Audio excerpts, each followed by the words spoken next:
Salut les amis et bienvenue dans ce nouveau numéro d'Astuces JavaScript où nous allons parler du JSON Path et comment est-ce qu'on peut s'en servir pour filtrer un objet JSON.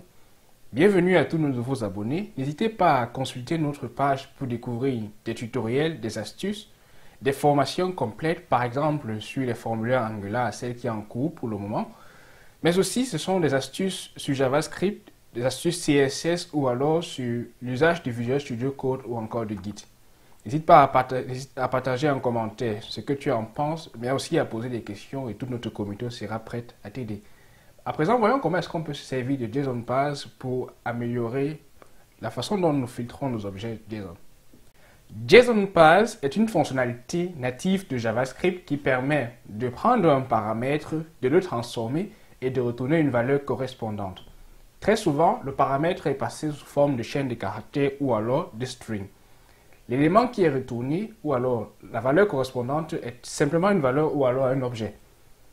Pour faire simple, prenons un exemple on va sauvegarder dans une constante rest. Et la constante va opérer un changement JSON Path sur l'élément passé en forme de chaîne de caractère 1. Si désormais on affiche cet élément-là dans la console, on va se rendre compte que ce que cela va faire, c'est simplement de prendre ce qu'on vient de mettre sous forme à l'intérieur de notre JSON Path, c'est-à-dire la valeur 1, et de retourner ça dans la console. Lorsqu'on va exécuter notre script, cela va nous retourner simplement la valeur 1.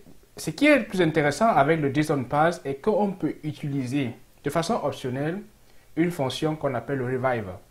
Cette fonction-là permet de prendre un élément ou alors un objet et de passer une action que nous avons créée personnellement qui va nous permettre de filtrer d'une manière ou d'une autre les éléments passés dans notre JSON Path. Pour pouvoir l'expliquer, je vais prendre un autre élément ou alors une autre façon de le faire. Je vais passer ici un reviver ou alors créer une constante qui sera cet élément-là qui va me permettre donc de passer en paramètre de JSON Path pour pouvoir effectuer une opération propre à moi-même. Pour cela, je vais créer une constante que je vais appeler simplement logger. Logger va se charger d'afficher en console chaque élément sous forme de clé de valeur qui sera passé à mon JSON Path. Logger sera une fonction qui prendra deux paramètres key et value et cela va retourner, comme vous l'imaginez, en console log, simplement la clé avec la valeur sous un format que j'ai choisi. Pour cela, je vais utiliser les temp string, je vais utiliser le backstick en JavaScript et il dit que la clé va être affichée, ensuite il y aura un 2 points et ensuite la valeur sera affichée, key value. Cela va me permettre pour chaque objet que je vais passer dans mon JSON Path d'afficher la clé et la valeur en espaçant avec le 2 points. Maintenant, dans le JSON Path, je vais créer un objet de mon choix qui va me permettre d'utiliser le revive pour pouvoir afficher cela dans la console plus tard. Je vais remplacer ici et je vais créer à l'intérieur un nouvel objet avec les accolades naturellement. Et mon objet va contenir deux clés et deux valeurs. La première clé c'est first name que je vais utiliser comme valeur pour John autant pour moi. Et la seconde clé et valeur sera last name avec la valeur Do. Maintenant, ce que je vais faire, c'est d'inscrire last name. Et à l'intérieur, je vais mettre Do simplement. Ce qu'il me faut faire maintenant, c'est de passer le second paramètre du JSON Path que je viens de créer, c'est le logger, qui sera utilisé comme un reviver. Ce qu'il ne me reste plus qu'à faire, c'est faire un console log. Et à l'intérieur, je vais inscrire rest. Lorsque je vais exécuter mon script, cela est censé afficher sous forme de clé et valeur avec un 2 points qui sépare les deux, tout mon objet contenant first name et last name. Lorsque je vais exécuter mon script à nouveau, vous allez voir que évidemment dans ma console, j'ai first name, John autant pour moi et last name, Do. Cela vient d'utiliser le reviver ou alors le logger que j'ai utilisé comme fonction personnalisée pour passer à travers comme paramètre JSON Path. Maintenant, on va essayer de se servir du reviver pour avoir une opération un peu plus avancée. Je vais créer un autre reviver, un second reviver que je vais appeler ici filter. Le filter, c'est simplement une fonction qui va prendre à nouveau une clé et une valeur et qui va retourner la valeur avec une certaine modification. Dans mon filter, je vais créer à l'intérieur comme étant, prenant une clé et une valeur naturellement. Et je vais dire que pour ce qui va suivre, ici,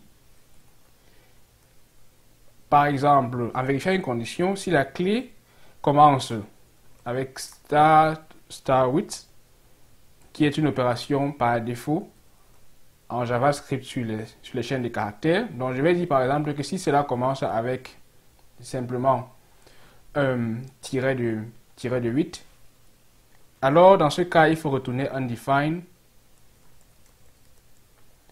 Si ce n'est pas le cas, alors il faudra retourner la valeur.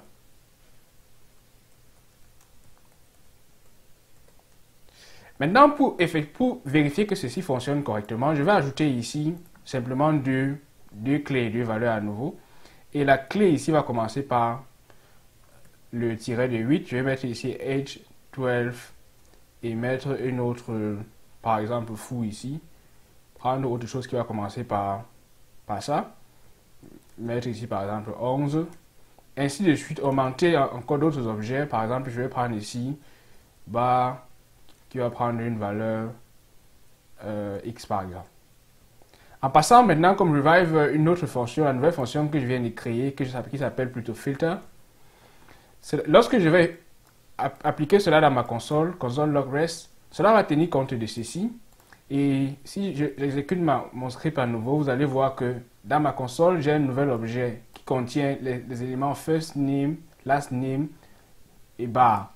Pourquoi? Parce que ma fonction revive ou alors ma fonction filtre que j'ai créée, personnalisée, dit que si la clé que l'on va donner, c'est-à-dire le premier élément dans notre objet, commence par un trait de 8, alors dans ce cas, il va enlever ces éléments-là de mon objet final. Ainsi, avec JSON-Pass, on se rend compte qu'on peut effectuer plein d'opérations. N'hésitez pas à créer vos propres fonctions personnalisées que vous pouvez passer comme reviver à travers l'opération JSON-Pass. N'hésitez pas à me dire ce que vous en pensez en commentaire. Merci d'avoir suivi cette nouvelle astuce. Naturellement, à très bientôt pour une nouvelle astuce.